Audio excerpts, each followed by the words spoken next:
In this class, most of the functions we deal with are continuous. We don't have a problem.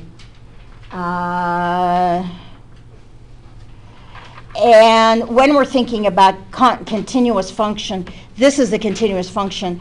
It's fairly easy. That says I can take my pen and I can draw this thing, and I don't have to lift up my pen when I draw it. That's continuous. If I look at discontinuity, it comes in a couple of flavors. We can have the hole in the graph, and notice I had to lift up my pen in order to do this. I could have the jump. This is called a jump discontinuity, where I have to jump up or jump down. But you can see it's continuous in pieces. From minus infinity to A, it's continuous. From A to B, it's continuous. And from B to infinity, it's continuous. But if you say, is this function continuous, the answer ends up being no.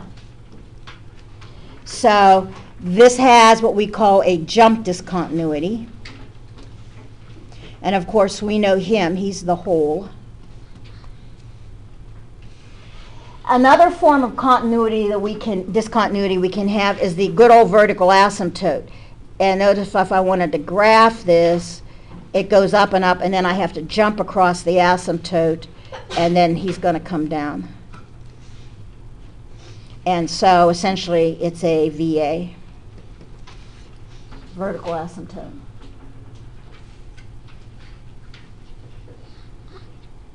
So for us, those are the three biggies. So it's continuous. We could have a hole in a graph. We could have a jump discontinuity. By the way, jumps for us usually come with piecewise functions. There's only one function that I can think of that has a natural jump discontinuity, and that is the greatest integer function. And I don't know how many of you remember it. I don't spend much time on it in college algebra. If you are in the engineering calculus, it's int of x. If you are in the engineering calculus, it's used as a wonderful counterexample all over the place. You run into it.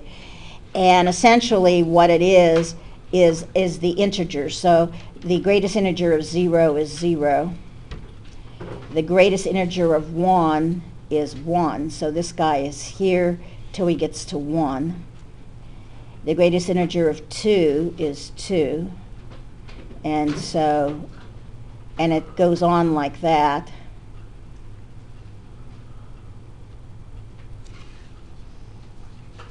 And then steps down. It's not a function we run into in this class. When I used to teach computer programming in BASIC, a lot of business majors had to take it at that time. We used it to build a change machine, greatest integer function. You see it in programming all the time. It's one of those useful functions there.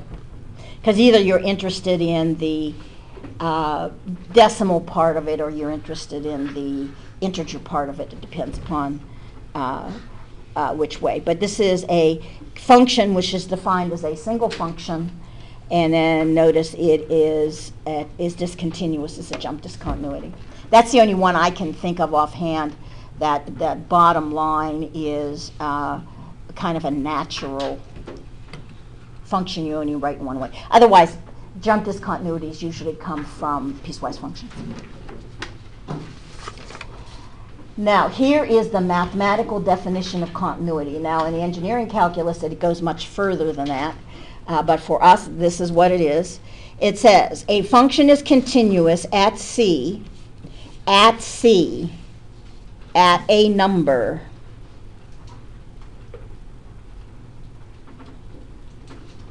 if all three conditions are satisfied.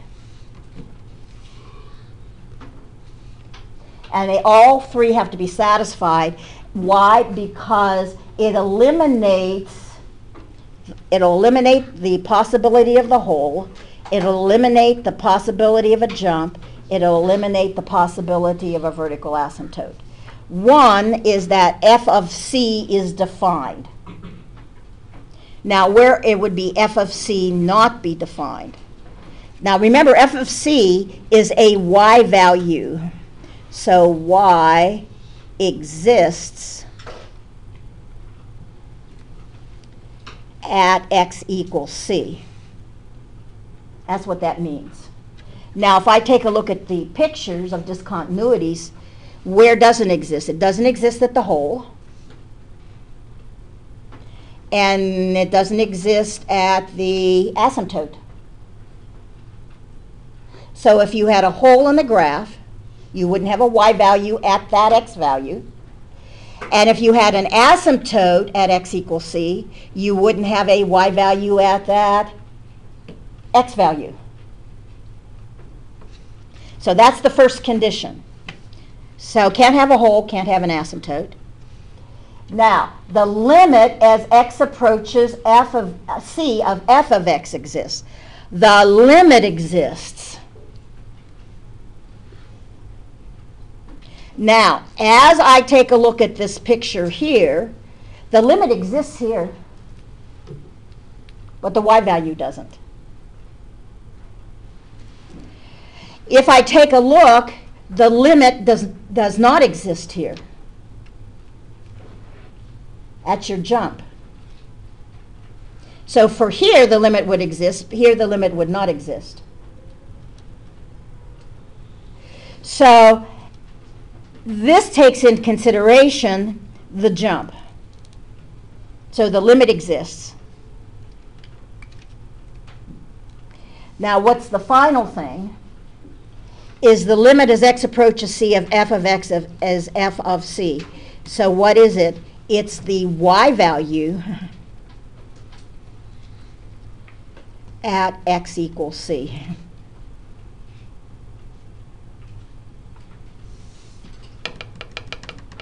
It fills in the hole. Now, there's another discontinuity that this guy doesn't show, and it's another wonky one. It comes from piecewise functions, and that's this guy. I could have a hole in the graph.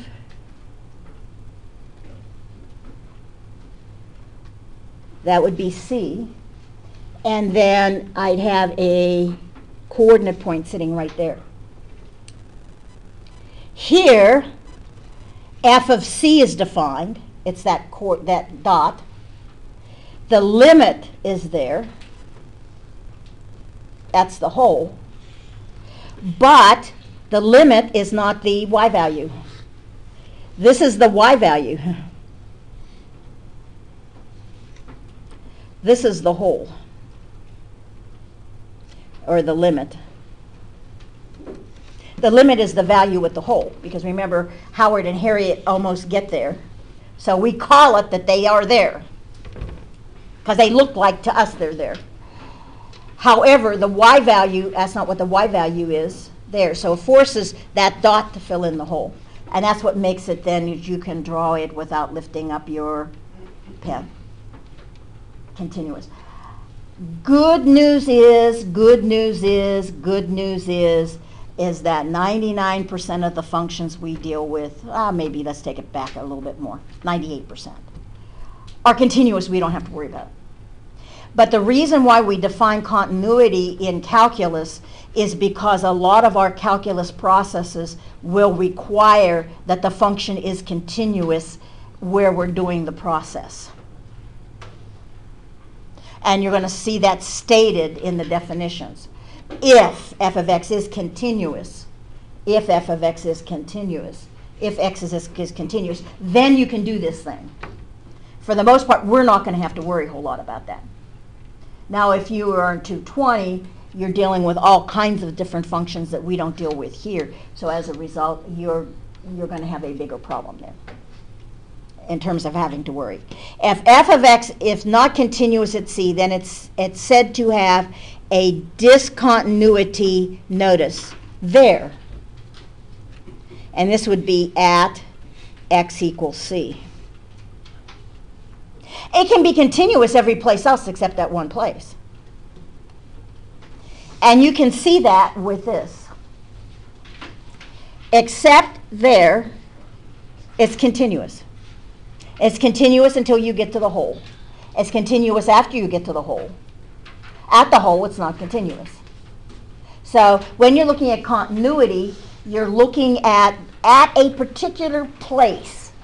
You're picking an x value and say, what's going on at that x value? And then lots of times we'll step away and say, all right, I want to look at a region. If I were to pick here, and this was my f of x, you could say f of x is not continuous there. I can't use the process on it. If I ignore the whole, f of x is continuous here. I could use the process on it. But as long as it includes a discontinuity, I can't. And then whenever I took